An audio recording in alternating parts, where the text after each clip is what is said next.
That's the power of glove.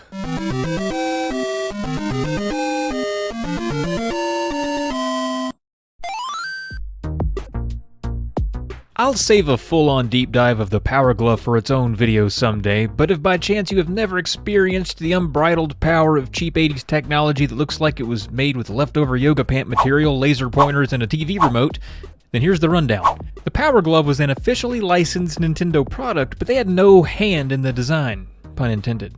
The original concept of the Power Glove was awesome. It was called the Data Glove. Unfortunately, mass-producing that technology for a video game console meant sacrifices needed to be made, and so the Power Glove amounted to a cool-looking peripheral with great marketing that ultimately landed a hit with very little punch. Pun, again intended. Wearing the glove allows for the position of your hand to be tracked across 3 axes, which is dope, and it can sense what your fingers are up to, sometimes. The pad on the wrist has all the standard NES buttons, plus some number keys and whatnot. Unfortunately, only 2 games were released with specific Power Glove features: Bad Street Brawler and today's game, Super Glove Ball. Let's see what's up.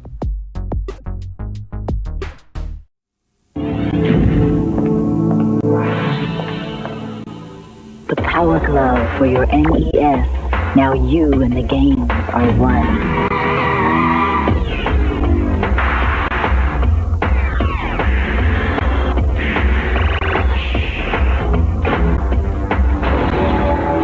Power Glove. Everything else is child's play.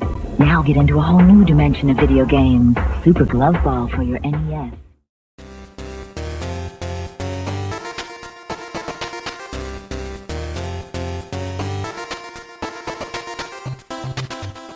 Super Glove Ball is a no-brainer type of game when thinking of ideas for how to put the Power Glove to use. It probably took 10 minutes for the idea to materialize. What do hands have fun doing? Throwing balls and punching stuff. Let's put those together in one game. It's genius. And I'm not kidding either. The concept of tossing a ball off a wall and catching it is simple, and as bored kids, perhaps grounded from our Nintendos, we often did the old ball-to-wall bounce that would always evolve into trying to punch the ball when it bounced back just to see what would happen. All of that is here in Super Glove Ball. Toss a ball at one of the 5 visible walls inside the 3D space you're in and try to knock out a tile in the process, Arkanoid style. The ball bounces back and you can either catch it, reposition, and toss again toward another tile, or punch at the ball because you enjoy the uncertainty of 8-bit physics.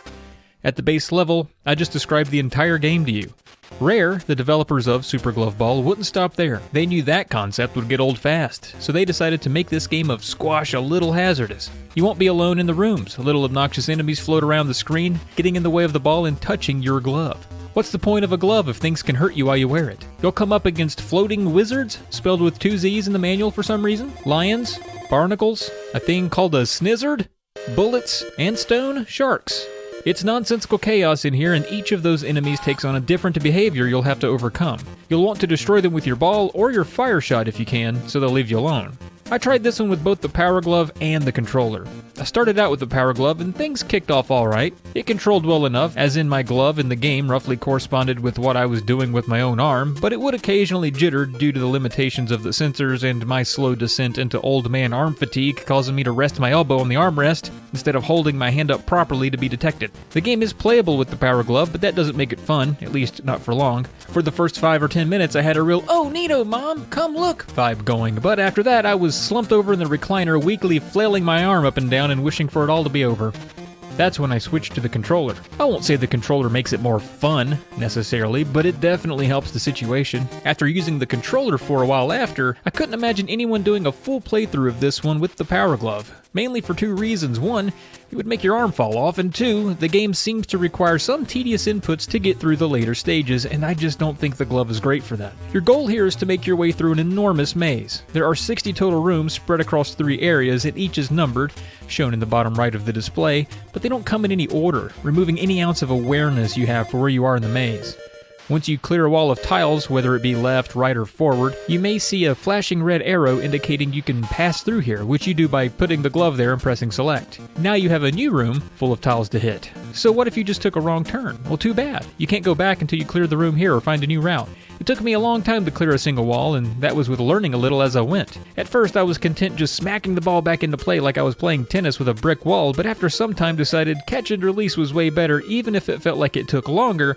I've watched skilled players put the glove into the room really far and do this tile by tile, but I didn't get the hang of that. There are question mark tiles all over the place, and they shift around over time. Hitting those gives some sort of power-up, like multiple balls to help clear out some of the tiles, or one that does this sweet auto-bounce thing for a while, which rules, and if you can combine those two together, you can get a flurry of fast balls bouncing all around. You also have a secondary fire that lets you shoot at enemies and tiles, but those shots are limited. With the Power Glove, you just flick your index finger up like you're using a finger gun, and honestly, that was pretty rad. You could also land in a bonus stage or a warp, things that sound like they would be positive, but in Super Glove Ball are awful. If you find a bonus stage, you'll fail nearly immediately, and then be returned to the room you were just in with all the tiles returned to the wall. And if you find a warp, you'll be warped to some random numbered room in the maze. Unfortunately, this can be forward or backward and happen at any time. At least, it could have been forward or backward, who knows, since the rooms are not numbered in order. The rooms get weirder as you go too. Like for instance, some have puzzles to solve. It's not just about hitting tiles. Others have weird edges to them and you can't hit the back wall, which makes for a bad time considering this one has limited continues. The hardest part of this one is knowing where to go in the maze. Knocking out the tiles on the walls isn't too bad once you get the hang of it, with the controller at least. But a maze like this where you have to do so much to advance and you're not sure if it's the right or wrong direction is a tall task in my opinion, making this one a neat demonstration, but not so much a full-on game for the Power Glove. Thankfully, Rare developed this one, so David Wise swoops in to save the day with a super groovy soundtrack that will have your glove prancing around with extra oomph. That is until you start losing blood in your fingertips after about 10 rooms. There's a story here too. Believe it or not, the manual has 4 diary entries from the far-out distant future of August 2005. A shuttle commander is repairing his space satellite when he gets caught in a dimensional rip in space and is trapped with only his robo repair glove. No bueno. Using that glove and some energy balls he finds laying around, he tries to break out of the maze, so yeah, good luck.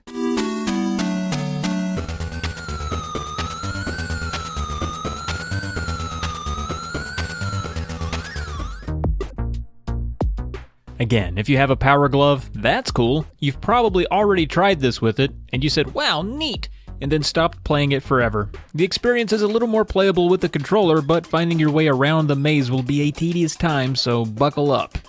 Well, that does it for Super Glove Ball on the NES. As always, look out for SNESdrunks, and thanks for watching.